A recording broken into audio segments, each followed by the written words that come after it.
আজকের ভিডিওর বিষয় ভার্টিগো বা মাথা ঘোরা। অনেকেই এই সমস্যায় ভুগে থাকেন।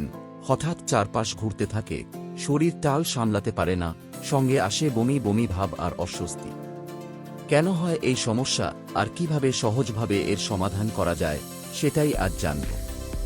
আমাদের কানের ভেতরে কিছু ছোট ছোট ক্যালসিয়ামের স্ফটিক বা ক্রিস্টাল থাকে। এগুলোকে বলা হয় ক্যালসিয়াম কার্বনেট ক্রিস্টাল। এরা জেলের মতো এক স্তরের ওপর বসে থাকে এবং আমাদের শরীরকে বুঝতে সাহায্য করে আমরা কোন অবস্থায় আছি, সোজা, বাঁকানো না হেলে আছি। এক একটা কানে প্রায় 1000-এর মতো ক্রিস্টাল থাকে। এগুলো ছোট ছোট পেপারওয়েটের মতো কাজ করে।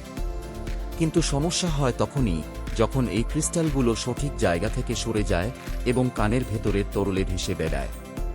তখন স্নায়ুর সিগন্যাল নষ্ট হয় এবং ভারসাম্য হারিয়ে মাথা ঘোরা শুরু হয়। এখন প্রশ্ন, কেন এই ক্রিস্টালগুলো সরে যায়? এর পেছনে কয়েকটি কারণ আছে। মাথায় আঘাত লাগা, কানের ইনফেকশন, কিছু ওষুধের সাইড এফেক্ট আর বয়স বাড়া। গবেষণায় দেখা গেছে যাদের অস্টিওপোরোসিস বা হার্ট ক্ষয় রোগ আছে তাদের মধ্যে ভার্টিগো বেশি দেখা যায়।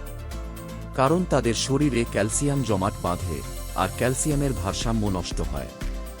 2018 সালে কোরিয়ায় করা এক গবেষণায় দেখা গেছে যেসব নারীর ভিটামিন ডি ঘাটতি আছে এবং অস্টিওপোরোসিস রয়েছে তাদের ভার্টিগোর ঝুঁকি দ্বিগুণ। এবার আসি বৈজ্ঞানিক ব্যাখ্যায়। সাধারণত কানের ভেতরের তরলে ক্যালসিয়ামের ঘনত্ব খুবই কম থাকে।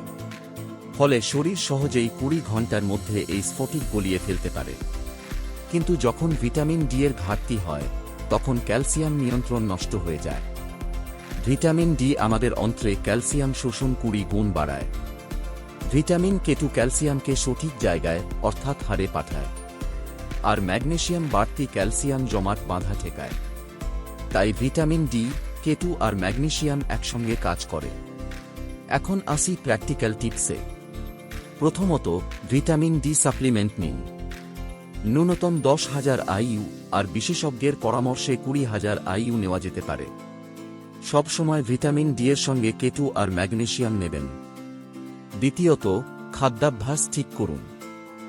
রোদে থাকার অভ্যাস করুন।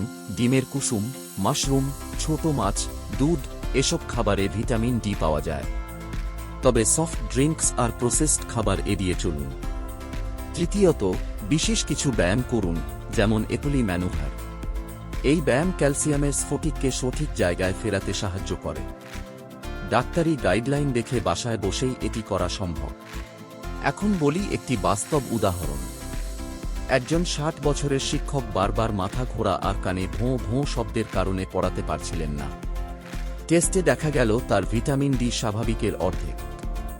তিনি 3 মাস নিয়মিত ভিটামিন ডি3, কে2 আর ম্যাগনেসিয়াম নেওয়ার পর তার ভার্টিগো অনেকটাই কমে যায়। তাহলে উপসংহার কি? ভার্টিগোকে শুধু ওষুধ বা সার্জারির মাধ্যমে নিয়ন্ত্রণ করা সম্ভব নেই। এর মূল কারণ যদি ক্যালসিয়াম ক্রিস্টাল আর ভিটামিন ডি ঘাটতি হয় তবে সমাধানও হতে হবে ভেতর থেকে। তাই নিয়মিত ভিটামিন ডি, কে2 আর ম্যাগনেসিয়াম নিন, সঠিক ব্যায়াম করুন আর জীবনযাত্রায় সূর্যের আলো ও স্বাস্থ্যকর খাবার রাখুন। এভাবেই মাথা ঘোরা বা ভার্টিগো থেকে ধীরে ধীরে মুক্তি পাওয়া সম্ভব।